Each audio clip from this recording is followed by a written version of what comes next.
ఇడ్లీ దోశ బోండా దేనికైనా సెట్ అయ్యి టమాటో పచ్చడి చూసేద్దాం. 1 టేబుల్ స్పూన్ పచ్చిశనగపప్పు, 1/2 టేబుల్ స్పూన్ మినపప్పు వేయించేసుకోవాలి. అండ్ కారం తగినట్టు పచ్చిమిర్చి తీసేసుకోండి. ఇప్పుడు కడాయి వేడి చేసుకున్న తర్వాత ఉల్లిపాయ టమాటో కోసుకోవాలి. 2 టమాటోలు ముక్క ఉల్లిపాయ కోసుకుంటే సరిపోద్ది. ఉల్లిపాయలు మెత్తగా వేయించేసుకోవాలి.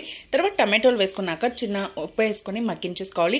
దానిలో 2 ఎండుమిర్చి, 2 వెల్లుల్లి వేసుకోవాలి. అండ్ చిన్న ముక్క అల్లం కూడా వేసుకోవాలి. నేను ఇక్కడ చూపించడం మర్చిపోయాను. అండ్ మీ పులుపుకి తగ్గట్టు చింతపండు తీసుకుని ఎలాగో టమాటోలు పుల్లగా ఉంటాయి కాబట్టి సరిపోతుంది. అండ్ ఇప్పుడైతే తాలింపు అయితే వేసేసుకున్నాము. అండ్ మిశ్రమం అంతా చల్లారిన తర్వాత మిక్సీలో గ్రైండ్ చేసుకోవాలి మెత్తటి పేస్ట్ లాగా. సో తాలింపు కూడా వేసాం కాబట్టి పైన పెట్టేసుకొని కొంచెం ఆయిల్ వేసుకుంటే అద్దరిపోద్ది. ఇప్పుడైతే కొబ్బరి చట్నీ, టమాటో పచ్చడి, అల్లం పచ్చడి అన్నీ రెడీగా ఉన్నాయి. బోండాలు కూడా రెడీగా ఉన్నాయి. తినేయడానికి నేను కూడా సిద్ధంగా ఉన్నాను. సో చూస్తున్నారు కదా, 3 చట్నీలతో 2 బోండాలు తినేస్తున్నాను అనమాట. అండ్ బోండాలు అయితే అద్దరిపోయి మెత్తగా సాఫ్ట్గా భలే ఉన్నాయన్నమాట. నచ్చిందా? సబ్స్క్రైబ్ చేసుకొని మన ఛానల్ మరి.